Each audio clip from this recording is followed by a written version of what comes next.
History facts کے موضوع دوستو السلام علیکم ناظرین گرامی، سن 1967 کے عرب اسرائیل جنگ وہ تیسرا موقع تھا جب عرب ممالک اور اسرائیل آمنے سامنے آئے تھے۔ مئی 1967 میں سوویت یونین کے بعض خفیہ رپورٹس میں نشاندہی کی گئی کہ اسرائیل شام کے خلاف بڑی کارروائی کی منصوبہ بندی کر رہا ہے۔ 5 جون 1967 کو اسرائیل اور عرب ممالک کے مابین ہونے والی 6 روزہ جنگ نے مشرق وسطیٰ اور عرب اسرائیل تنازع کی مستقبل کا رخ متعین کر دیا تھا۔ عرب دنیا میں خود کو نمایاں رکھنے کے لیے مصر کے صدر جمال عبد الناصر اسرائیل سے متعلق جارحانہ پالیسی اپنائے ہوئے تھے۔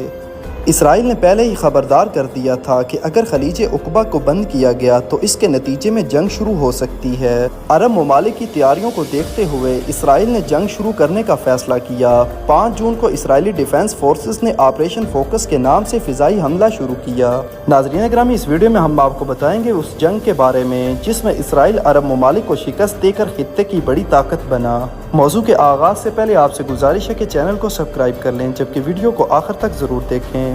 ناظرین گرامی، ہر دور میں کسی نہ کسی مسلح تصادم یا جنگ نے اسرائیل اور فلسطینیوں کے درمیان تنازع کو مزید پیچیدہ بنایا ہے۔ ناظرین گرامی، اسی طرح گزشتہ برس 7 اکتوبر کو حماس نے فلسطین پر مسلسل اسرائیل کے حملوں کے بعد اسرائیل پر حملہ اور اس کے جواب میں اسرائیل کی جوابی کارروائی، جس نے اس مسئلے کے حل کے امکانات اور مستقبل سے متعلق کئی نئے سوالات کو جنم دیا۔ اسرائیل اور فلسطینیوں کے تنازع کی موجودہ حالات کو سمجھنے کے لیے جب بھی تاریخ کی جانب دیکھا جائے گا تو اس میں 5 جون 1967 کو شروع ہونے والی جنگ کا تذکرہ لازمی آئے گا۔ 5 جون 1967 کو اسرائیل اور عرب ممالک کے مابین شروع ہونے والی جنگ یوں تو صرف 6 دن جاری رہی تھی، لیکن اس نے مشرق وسطیٰ اور عرب اسرائیل تنازع کے مستقبل کا رخ متعین کیا تھا۔ بعض تاریخ دان اور ماہرین کہتے ہیں کہ اسرائیل کو 1967 کی جنگ میں وہ کامیابی حاصل ہوئی تھی جو عرب اسرائیل تنازع کے حل کے لیے نتیجہ خیز ثابت نہیں ہو سکی، بلکہ اس نے صورتحال کو مزید پیچیدہ بنا دیا۔ تاریخ پر نظر رکھنے والے بین الاقوامی امور کے ماہرین کے مطابق اس جنگ نے اسرائیل کے اپنے پڑوسی عرب ممالک کے ساتھ تعلقات کی راہ بھی متعین کی اور ساتھ ہی امریکہ کے ساتھ اس کے تعلقات بھی ایک نئے دور میں داخل ہوئے۔ آج خطے میں موجودہ صورتحال کو دیکھا جائے تو ایک بار پھر اس اہم واقعے کی سیاق و سباق اور اس میں حصہ دار بننے والی عالمی طاقتوں کے کردار پر نظر ڈالنے کی ضرورت محسوس ہوتی ہے۔ تاریخی پس منظر میں دیکھا جائے تو سن 1967 کی عرب اسرائیل جنگ وہ تیسرا موقع تھا جب عرب ممالک اور اسرائیل آمنے سامنے آئے تھے۔ اس سے قبل سن 1948 میں عرب اسرائیل جنگ اور 1956 میں مصر کے ساتھ سوئز کینال پر تنازع پیدا ہو چکا تھا۔ تاریخ دانوں کے مطابق پہلی عالمی جنگ تک فلسطینی علاقے سلطنت عثمانیہ میں شامل تھے۔ جنگ کے بعد 1922 میں اس وقت کے عالمی تنازعات حل کرنے کے لیے قائم کی گئی عالمی تنظیم لیگ آف نیشنز نے ان علاقوں کو برطانیہ کے حوالے کر دیا تھا۔ اس انتظام کو فلسطین مینڈیٹ کا نام دیا گیا تھا اور غزہ کا علاقہ بھی اس میں شامل تھا، جس کے بعد 1947 میں اقوام متحدہ کی جنرل اسمبلی نے اس مینڈیٹ کے اختتام سے قبل ہی فلسطین مینڈیٹ کے تحت آنے والے علاقوں کو عربوں اور یہودیوں کے لیے الگ الگ ریاستوں میں تقسیم کرنے کے منصوبے کی منظوری دی، جو کہ عربوں کے ساتھ ان کی زمین مارنے کا ایک بڑا ظلم تھا۔ برطانوی مینڈیٹ 15 مئی 1948 کو ختم ہوا اور اسی دن جنگ کا آغاز ہوا، جس کے نتیجے میں اسرائیل کا قیام عمل میں آیا۔ اس جنگ کی ابتدا ہی میں پڑوسی عرب ملک مصر کی افواج غزہ میں داخل ہو گئی، البتہ جنگ شدید ہونے کے بعد بہت سے علاقے عربوں کے ہاتھ سے نکل گئے۔ اقوام متحدہ نے عربوں اور یہودیوں کے لیے الگ الگ ریاست کا جو فارمولہ پیش کیا تھا، اس میں یروشلم کو متحد رکھنے کے لیے شہر کو اپنی نگرانی میں بین الاقوامی انتظام کے تحت لانے کی تجویز دی تھی، لیکن اس فارمولے پر عمل نہیں ہو سکا، بلکہ یروشلم کا حصول اس تنازع کا مرکزی نقطہ بن گیا۔ اس کے بعد 1949 میں اردن اور اسرائیل نے شہر کی تقسیم کا ایک بندوبست تسلیم کر لیا، جس میں مشرقی یروشلم اور قدیم شہر کا علاقہ اردن کے زیر کنٹرول آ گیا۔ اس کے علاوہ مغربی کنارہ بھی اردن کے پاس ہی تھا۔ مغربی یروشلم اور 19ویں صدی میں تعمیر ہونے والے شہر کے علاقے ریاست اسرائیل کے زیر انتظام آ گئے۔ اس تقسیم کے باعث مغربی یروشلم میں آباد بہت سے مسلمانوں کو اپنا گھر بار چھوڑ کر ہجرت کرنا پڑی، جو کہ مسلمانوں پر دوسرا بڑا ظلم تھا۔ اس کے بعد مشرق وسطیٰ میں ایک اور بین الاقوامی بحران اس وقت جنم لیا جب 26 جولائی 1956 کو مصر کے صدر جمال عبد الناصر نے نہر و سوئز کی قومیانیت کا فیصلہ کیا۔ اس فیصلے سے قبل اس اہم آبی گزرگاہ کا انتظام فرانس اور برطانیہ کی مشترکہ سوئز کینال کمپنی کے پاس تھا۔ دوسری جانب سوویت یونین سے جمال عبد الناصر کی قربت بڑھ رہی تھی۔ سن 1955 میں ناصر نے کمیونسٹ ملک چیکوسلواکیہ سے اسلحے کی خریداری کا معاہدہ طے پانے کا اعلان کیا۔ یہ معاہدہ دراصل سوویت یونین کے ساتھ ہی تھا۔ اس کے ساتھ ہی سوویت یونین سے تعلقات مزید بہتر کرنے کے لیے ناصر نے معاہدہ بغداد میں شامل ہونے سے بھی انکار کر دیا۔ یہ معاہدہ سینٹرل ٹریٹی آرگنائزیشن یا سینٹو کہلایا۔ امریکہ کی مدد سے قائم ہونے والا یہ اتحاد مشرق وسطیٰ میں سوویت یونین کے بڑھتے قدم روکنے کے لیے تشکیل دیا گیا تھا اور اس میں ترکی، عراق، ایران، پاکستان اور برطانیہ بھی شامل تھے۔ مصر کے ساتھ 1955 میں ہونے والے معاہدے کے بعد سوویت یونین کو مشرق وسطیٰ میں قدم جمانے کا موقع مل گیا۔ جمال عبد الناصر کی سوویت یونین کے ساتھ بڑھتے ہوئے مراسم کے باعث امریکہ اور برطانیہ نے دریائے نیل پر اسوان ڈیم تعمیر کے منصوبے کے لیے مصر کو وعدے کے مطابق مالی معاونت فراہم کرنے سے انکار کر دیا۔ جمال عبد الناصر کے لیے یہ منصوبہ انتہائی عام تھا اور اس میں ناکامی کی صورت میں ان کی عوامی مقبولیت متاثر ہو سکتی تھی۔ اس لیے رد عمل میں جمال عبد الناصر نے نہر و سوئز پر مارشل لا نافذ کر کے سوئز کینال کمپنی کا انتظام حکومت کو تحویل میں لے لیا۔ اس کمپنی میں فرانس اور برطانیہ کی بڑی سرمایہ کاری تھی۔ جمال نے اس اقدام کے ساتھ ہی یہ عندیہ بھی دے دیا کہ نہر و سوئز سے گزرنے والے بحری جہازوں سے اسوان ڈیم کی تعمیر کے لیے رقم بھی وصول کی جائے گی۔ اب فرانس اور برطانیہ کو یہ خطرہ لاحق ہو گیا تھا کہ کہیں جمال عبد الناصر نہر و سوئز کو بند ہی نہ کر دیں۔ اس صورت میں خلیج فارس سے مغربی یورپ کو تیل کی فراہمی رک سکتی تھی۔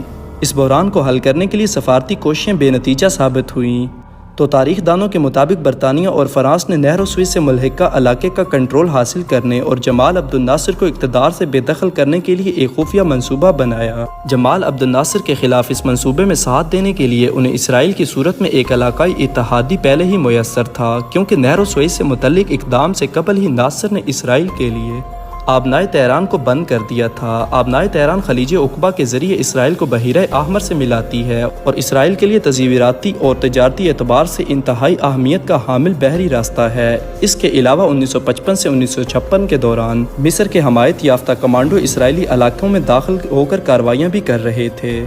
اسرائیل نے 10 اکتوبر 1956 کو مصر پر حملہ کر کے نہر و سوئز کی جانب پیش قدمی شروع کر دی۔ منصوبے کے مطابق برطانیہ اور فرانس نے اسرائیل اور مصری افواج سے نہر و سوئز کا علاقہ خالی کرنے کا مطالبہ کیا اور ساتھ ہی اقوام متحدہ کی جانب سے جنگ بندی کے احکامات پر عمل درآمد کے لیے اپنی فوجیں میدان میں اتار دی۔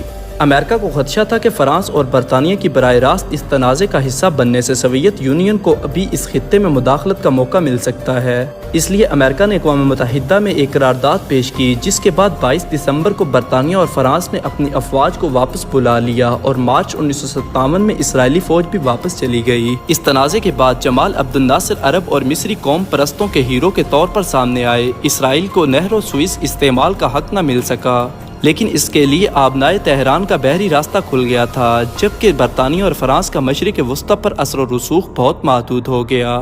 اب سوال یہ پیدا ہوتا ہے کہ 6 روزہ جنگ کیسے شروع ہوئی؟ نہر و سوئز کے بحران کے بعد اسرائیل اور مصر کی سرحد پر واقع جزیرہ نما سینا میں اقوام متحدہ کی ایمرجنسی فورس تعینات کر دی گئی تھی۔ سوئز بحران کے بعد عرب دنیا میں مصر ایک قائد کے طور پر سامنے آیا اور 1958 میں اس نے شام کے ساتھ مل کر یونائٹڈ عرب ریپبلک قائم کر لی، لیکن فیصلہ سازی میں مصر کو حاصل برتری نے شامیوں پر شکایت پیدا کی اور یہ اتحاد ستمبر 1961 میں ختم ہو گیا۔ دوسری جانب شام، لبنان اور اردن میں موجود فلسطینی گوریلا گروپوں کی کارروائیوں میں اضافہ ہو رہا تھا۔ انہوں نے اسرائیلی مفادات کو نقصان پہنچانا شروع کر دیا تھا۔ شام کی جانب سے فلسطینی مزاحمت کی حمایت میں اضافہ ہو رہا تھا۔ نومبر 1966 کو اسرائیل نے مغربی کناروں کے ایک گاؤں المسوح پر فضائی حملہ کیا۔ اس وقت مغربی کنارہ اردن کے زیر انتظام تھا۔ اس حملے میں 18 ہلاکتیں ہوئیں اور 54 افراد زخمی ہوئے۔ آپ کہہ سکتے ہیں کہ 1966 میں یہ وہ پہلا قدم تھا جو اسرائیل نے اٹھایا، جس کے بعد جنگ شروع ہوئی۔ اس دوران اسرائیلی سرحد پر فلسطینی مزاحمت کاروں کی گوریلا کارروائیاں بڑھتی جا رہی تھی، جس میں شام کی حمایت حاصل تھی۔ ان جھڑپوں کی شدت میں بتدریج اضافہ ہوتا گیا اور اپریل 1967 میں اسرائیل اور شام کی فوجوں میں لڑائی شروع ہو گئی، جس میں اسرائیلی فضائیہ نے شام کے 6 MiG جنگی طیارے گرا دیے۔ اس دوران مئی میں سوویت یونین کے بعض خفیہ رپورٹس میں نشاندہی کی گئی کہ اسرائیل شام کے خلاف بڑی کارروائیوں کی منصوبہ بندی کر رہا ہے۔ اسرائیل نے ان رپورٹس کو جھوٹا قرار دیا اور کہا کہ ان میں کوئی درستگی نہیں، لیکن ان کی وجہ سے اسرائیل اور اس کے عرب پڑوسیوں میں کشیدگی مزید بڑھ گئی۔ عرب دنیا میں خود کو نمایاں رکھنے کے لیے جمال عبد الناصر اسرائیل سے متعلق جارحانہ پالیسی اپنائے ہوئے تھے، اس لیے مصر اور دیگر عرب ممالک میں ان سے بہت سی توقعات وابستہ ہو جاتی تھی۔ لیکن اسرائیل کے مغربی کنارے پر حملے اور شام کے جنگی طیارے گرانے کے بعد اردن اور شام کی مدد کے لیے میدان میں نہیں اترے، جس کی وجہ سے انہیں عرب دنیا میں تنقید کا سامنا تھا۔ ان پر یہ الزام بھی عائد کیا جاتا تھا کہ وہ مصر اور اسرائیل کے سرحد پر سینا کے علاقے میں تعینات اقوام متحدہ کی ایمرجنسی فورس کے پیچھے چھپ رہے ہیں۔ اس صورتحال میں ناصر نے شام کی مدد کے لیے واضح اقدام کا فیصلہ کیا اور 14 مئی 1967 کو مصری افواج نے جزیرہ نما سینا میں پیشی قدمی شروع کر دی۔ اس کے بعد 18 مئی کو ناصر نے اقوام متحدہ کی اسپیشل فورس کو سینا سے ہٹانے کے لیے باقاعدہ درخواست بھی دے دی اور 22 مئی سے اسرائیل بحری جہازوں کے لیے خلیج عقبہ کو بند کر دیا۔ جنوبی اسرائیل کے شہر ایلات کی بندرگاہ پر اس کی بندش کے گہرے اثرات مرتب ہوئے۔ اسرائیل نے پہلے ہی خبردار کر دیا تھا کہ اگر خلیج عقبہ کو بند کیا گیا تو اس کے نتیجے میں جنگ شروع ہو سکتی ہے۔ اس تنازع کی بڑھتی ہوئی شدت کے پیش نظر امریکہ کے صدر لنڈن بن جانسن نے مصر اور اسرائیل کو جنگ میں پہل سے باز رہنے کا پیغام دیا اور ساتھ ہی خلیج عقبہ سے متصل آبنائے تہران کو کھولنے کے لیے ایک بین الاقوامی بندوبست کرنے میں تعاون بھی پیشکش کی، لیکن ان کی تجویز پر عمل نہیں ہو سکا۔ اس اثنا میں اردن کے شاہ حسین نے 30 مئی 1967 کو مصر کے ساتھ مشترکہ دفاع کے معاہدے پر دستخط کر دیے اور اردن کی فوج کو مصر کی قیادت میں دے دیا۔ بعد میں عراق بھی اس اتحاد میں شمولیت اختیار کر گیا۔ عرب ممالک کی تیاریوں کو دیکھتے ہوئے اسرائیل نے جنگ شروع کرنے کا فیصلہ کیا۔ 5 جون کو اسرائیلی ڈیفنس فورسز IDF نے آپریشن فوکس کے نام سے فضائی حملہ شروع کیا۔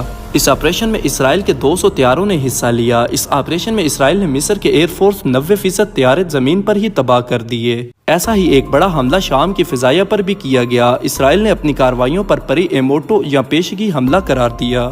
اس حملے کے بعد مصری فوج کے پاس فضائیہ کی مدد نہیں رہی اور وہ میدان میں حریف کے حملوں کا آسان ہدف بن گئی۔ جنگ شروع ہونے کے 3 دن کے اندر اسرائیل نے غزہ کی پٹی اور نہر سوئز کے مشرقی کنارے تک جزیرہ نما سینا کا سارا علاقہ حاصل کر لیا۔